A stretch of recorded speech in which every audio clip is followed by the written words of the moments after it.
Luc chapitre 15. Nous allons lire du verset 11 jusqu'au verset 22. Luc chapitre 15, du verset 11 au verset 22.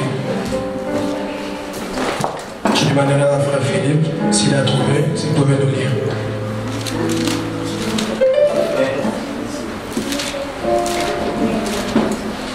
Je lis la parole. Amen. Il dit encore, un homme avait deux fils. Le plus jeune dit à son père, mon père, donne-moi la part de bien qui doit me revenir. Et le père leur partagea son bien. Peu de jours après, le jeune homme, fils, ayant tout ramassé, partit pour un pays loin, éloigné, où il disparaît son bien en vivant dans la débauche. Lorsqu'il eut tout dépensé, une grande famille survint dans ce pays. Et il commença à se trouver dans le besoin. Alla se mettre au service des habitants du pays, qu'il envoya dans ses champs garder les porceaux. Il aurait bien voulu se rassasier des carouches que mangeaient les porceaux. Mais personne ne lui en donnait. Étant rentré en lui-même, il se dit, combien de mercenaires chez mon père ont du pain en abondance, et moi, ici, je meurs de faim. Je me leverai, j'irai vers mon père et je lui dirai, mon père, j'ai péché contre le ciel et contre toi. Je ne suis plus digne d'être appelé ton fils. Traite-moi comme l'un de tes mercenaires.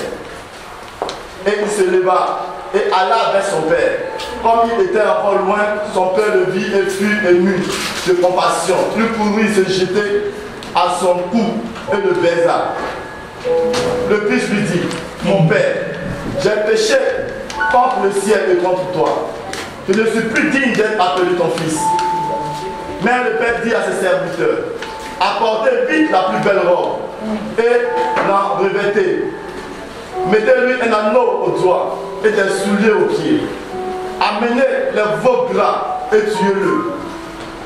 Mangeons et réjouissons-nous. Car mon fils que voici était mort et il est revenu à la vie. Il était perdu et il est retrouvé. Et ils commencèrent à se réjouir. Or le fils aîné, étant dans le champ, lorsqu'il revint et approcha de la maison, il entendit la maison et les danses. Amen. Acclamons pour la parole de Dieu. Notre thème, ça sera « Je me lèverai, j'irai vers mon Père ». La parole que nous venons de lire, c'était une parabole que Christ il avait présentée aux pharisiens. Quand ils ont vu Jésus entouré des gens, des pécheurs, quand ils ont vu Jésus entouré des gens qui ne croyaient même pas en Dieu, ils ont demandé à Jésus, mais comment fait-il, toi qui se fais saint, alors que tu te retrouves avec des païens, alors que tu te retrouves avec des gens qui ne craignent pas Dieu. Comme nous savons, dans la nouvelle alliance, Dieu est uniquement le Dieu d'Israël. C'est-à-dire, les Juifs, et pour eux, égale Dieu uniquement pour eux. Maintenant que Christ, quand il était venu, ils étaient venus pour récupérer les brebis qui étaient perdues. C'est quand Christ a vu leur attitude, Christ l'a présenté, Christ l'a dit, si quelqu'un a 100 brebis, que parmi les 100, il y a un seul qui se perd, il ne laissera pas tuer les 99 dans les déserts pour aller chercher l'autre. C'est-à-dire Christ, il voulait montrer que lui, il était venu pour chercher les brebis qui étaient égarées. Christ, il voulait montrer que sa présence, ils étaient non pour rester avec des saints, mais ils étaient pour récupérer ce que les diables ils avaient volé. Et il a donné encore un autre passage, il a dit, les maladies n'ont pas besoin d'un médecin, mais c'est les médecins, mais ce sont ceux qui sont malades, c'est ceux qui ont besoin d'un médecin. C'est-à-dire Christ, il était venu pour guérir, Christ, il était venu pour récupérer les brebis qui étaient garés. C'est à cette époque-là, il a donné ces paraboles. Il a dit qu'il avait un homme qui avait deux fils. Et parmi les deux fils, l'un des plus jeunes, il est venu le voir. Il a dit, Père, donne-moi les pères j'aille loin. La Bible déclare dans le livre de Luc 11, dans 15, le verset 11, la Bible déclare, le plus jeune dit à son père, mon père, donne-moi la part de mes biens qui me revient, et le père la partagea. Ça dit, le fils était bien à côté de son père, mais un certain temps, il est venu, il voulait s'éloigner de son père. La Bible déclare, quand il est venu, il a réclamé son bien, le bien que le père réservait pour lui. Le père, il savait, il avait un temps que lui-même, le père, il l'avait préparé pour donner à son fils. Mais son fils a dit non. Il a dit, il faut que j'irai voir mon père, prendre mon héritage et je pars. C'est une grande erreur que cet homme a fait. Parce que quand il était à côté de son père, il avait tout en abondance. Son père lui surveillait, il avait même des services à son égard. Mais il était venu dire non, il faut que je m'éloigne de mon père. Et quand nous lisons comme notre femme nous a dit, la Bible déclare, quand il a pris son bien, il est parti, il a dépassé tout ce qu'il avait. Quand il était auprès du père, il avait tout. Mais après avoir eu ce que son père réservait, c'est-à-dire quand il est parti au commencement, c'était joyeux. Il jouait, il vivait dans les débauches. Mais après un temps, tout ce qu'il avait, ça finit. La Bible déclare, ils étaient même mis au service des habitants du pays. Auquel point ils voulaient même manger les choses qu'on donnait des pauvres, mais personne ne les donnait. Imaginez-vous, bien aimé, lui qui avait tout, mais il voulait même, il commençait même à voir la vie, de manger les choses qu'on donnait aux pourceaux. C'est à cause de son horaire, il s'était éloigné loin de son père. Et c'est l'histoire, ça va commencer là. Ça a commencé dès le début. Dieu, quand a créé l'homme, l'homme était bien avec Dieu. Mais l'homme, à un certain temps, il voulait s'éloigner de la présence de Dieu. Et quand l'homme s'éloignait, quand l'homme a désobéi, quand l'homme a désobéi à la voix de Dieu, c'est là que l'homme s'est retrouvé dans la souffrance. C'est là que l'homme s'est retrouvé dans le manque. Mais quand il est auprès de Dieu, il avait tout. Bien aimé, je connais un de mes cousins. Quand il était jeune, il avait 15 ans, 17 ans. Lui, il attendait que les jours qu'il va avoir 18 ans pour quitter la maison de son père. On s'était étonné les jours de son anniversaire. Les jours qu'il avait 18 ans, il a pris ses bagages. Même nous, on avait oublié. Il a pris ses bagages, je lui ai demandé quoi. Il a dit non, j'ai aujourd'hui 18 ans, je voulais maintenant aller.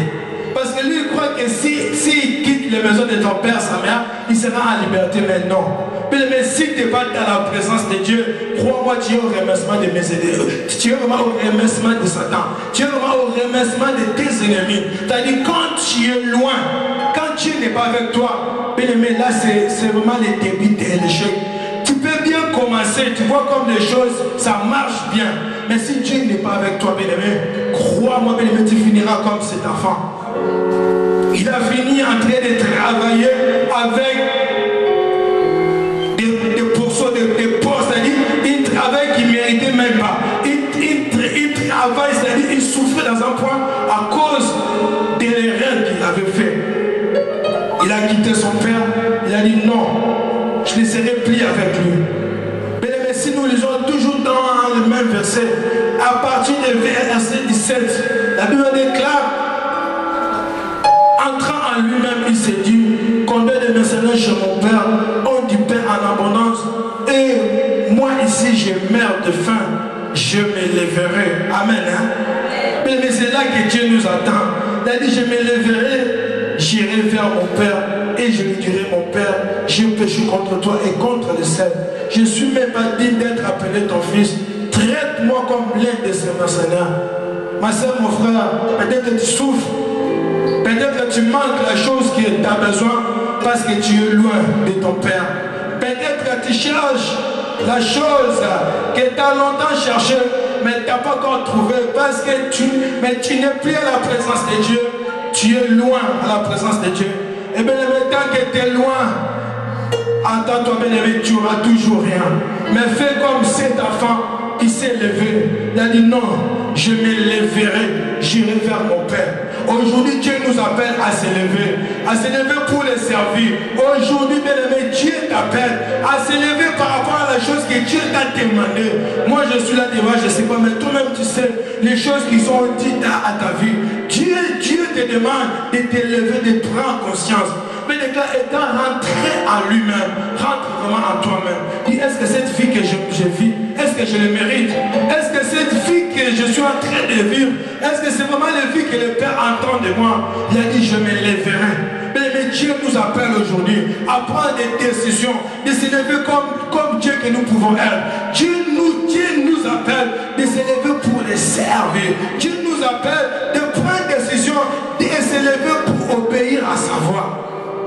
Dans le livre de Joël chapitre 2, le verset 3, eh bien, déchirez vos cœurs et non vos vêtements et revenez à l'Éternel qui est votre Dieu et il reviendra en vous car votre Dieu c'est un Dieu compatissant. Bien-aimé, déchirez vos cœurs, c'est-à-dire l'homme, l'enfant prodige, il a parlé à son cœur. Le vrai travail, ça commence par le cœur. Il a dit non, il faut que je m'élève. L'autre Joël a dit déchirez vos cœurs. Bien-aimé, quand tu reviens vers ton Père, toi ne t'attends pas que non, je retourne là où tu es, là où j'étais. Dans toi, bien-aimé, les choses que le Père réserve pour toi. Et un bon signe pour savoir si quelqu'un s'est vraiment repenti, ça dit l'homme, il faut que toi tu t'oublies. Comme l'homme, l'enfant prodige, il a dit j'irai vers mon Père. Je disais, prends-moi quand même comme l'un de tes serviteurs. Il a retourné, il a pris la décision, il a revenu vers son Père. Et puis il a revenu à l'Éternel votre Dieu et il reviendra en vous.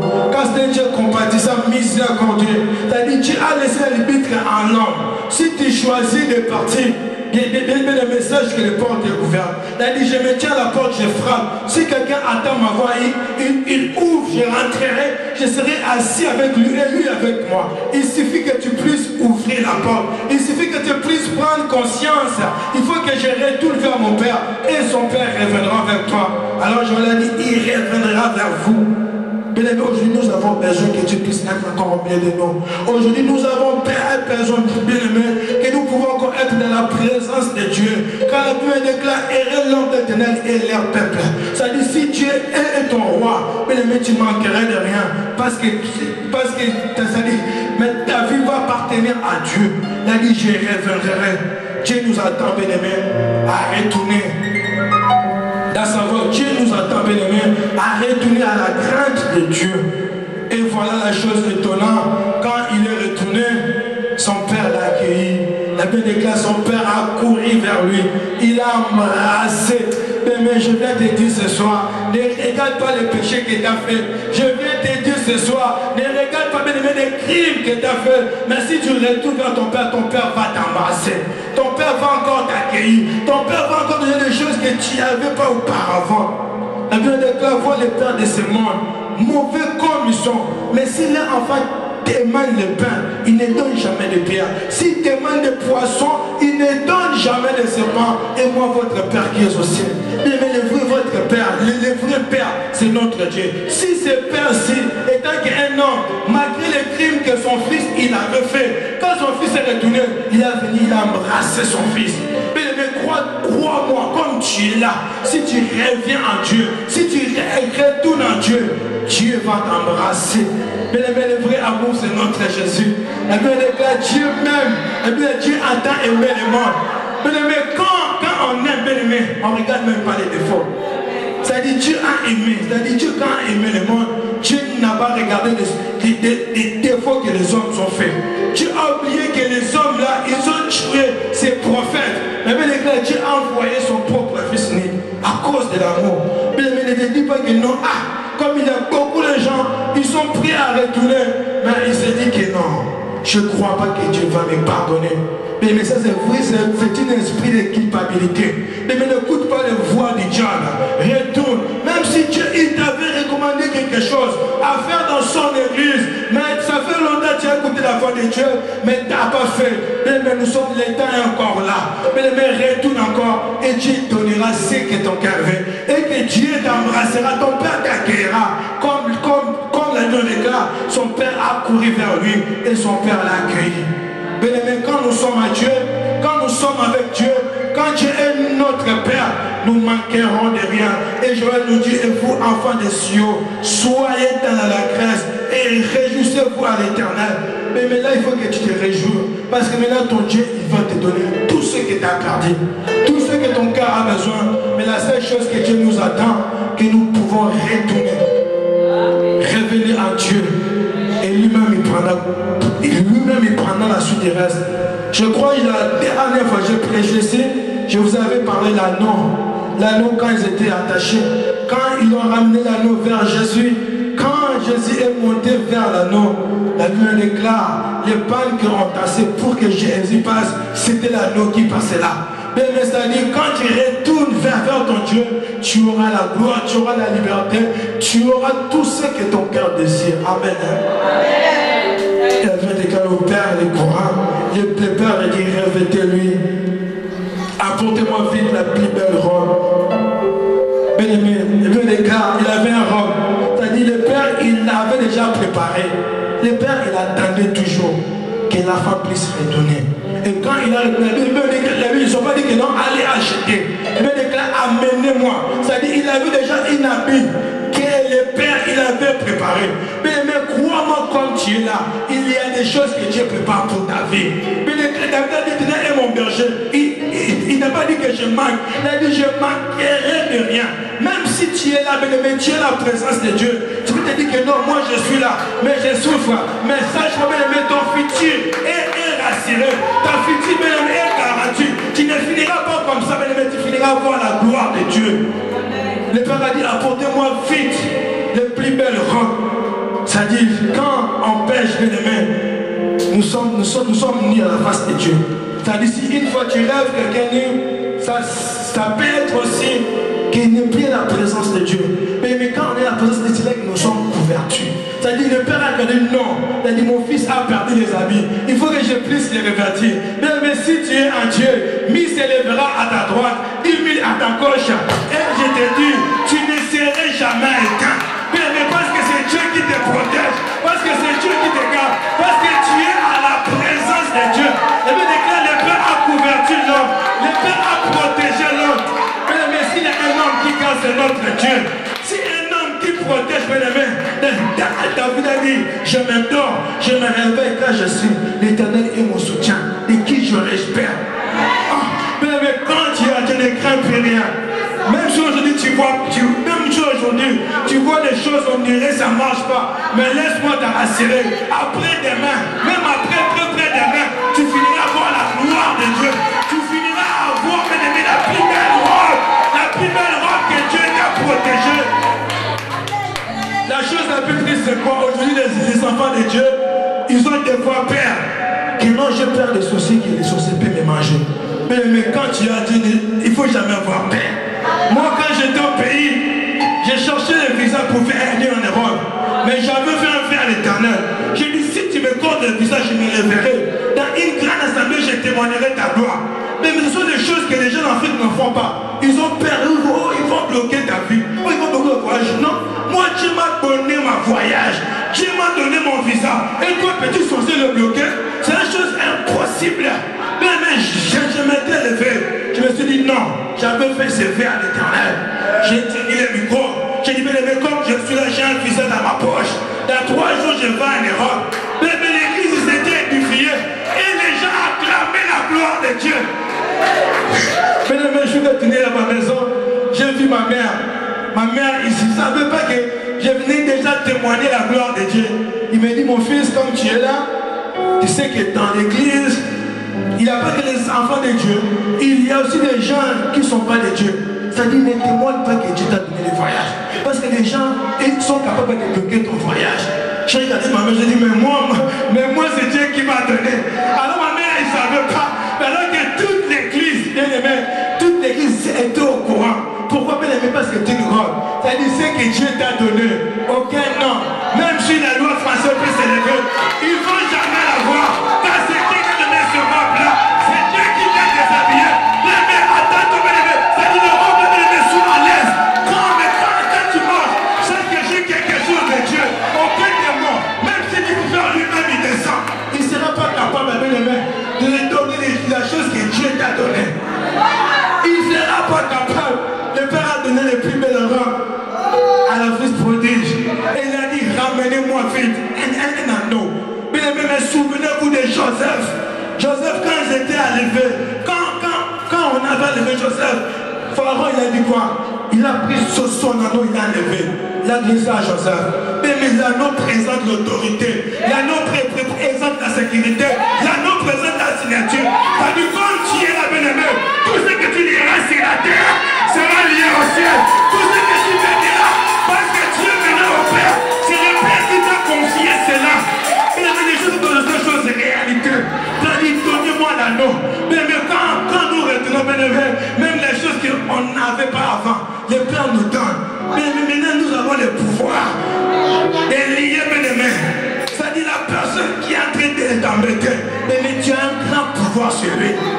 Mais c'est-à-dire les hommes les plus dangereux dans cette monde, mais ce sont nous les chrétiens. C'est-à-dire comme nous sommes les mêmes, si nous sommes unis, on peut prier. Il me déclare, Élie a prié et le feu est descendu. Mais il est le même hier, aujourd'hui, éternellement. Tu peux encore prier aujourd'hui et ta situation sera transformée. Tu peux encore prier aujourd'hui et les liens de la famille, il peut tomber dans les noms de Jésus. Son père l'a donné l'anneau et après ils ont fait une grande fête. Son père a dit, apporte-moi vite un grand anneau. On a donné l'anneau et les souliers aux pieds. Oh, mais avant ils étaient pieds nus. Ils marchaient des fois, ils piétinaient les choses. Ils marchaient des fois, ils n'avaient rien, mais le Père l'a habillé avec des chaussures. Le Père a donné les chaussures qui présentent la scène. Ceux qui approcheront l'évangile, leur étoile au ciel, c'est prier là, c'est-à-dire, apporte-moi vite les souliers et amenez-moi un veau gras, jouez, mangeons et réjouissons-nous. Car voici mon fils qui était mort et est revenu à la vie. Acclamons le roi des rois. Élève-toi, acclame de Jésus. Élève-toi, acclame. Acclame le Seigneur des Seigneurs. Le Dieu qui t'aime autant. Quand tu acclames ton Jésus, tu lui dis merci pour tout ce qu'il fait dans ta vie. Et tu dis, mon âme est lourd l'éternel. Oublie aucun de ses bienfaits. Vois là où tu étais pris. Quand tu étais abandonné. Quand tu étais nu. T'as donné une belle robe. Acclame. Acclame le Seigneur des Seigneurs. Oh, salut.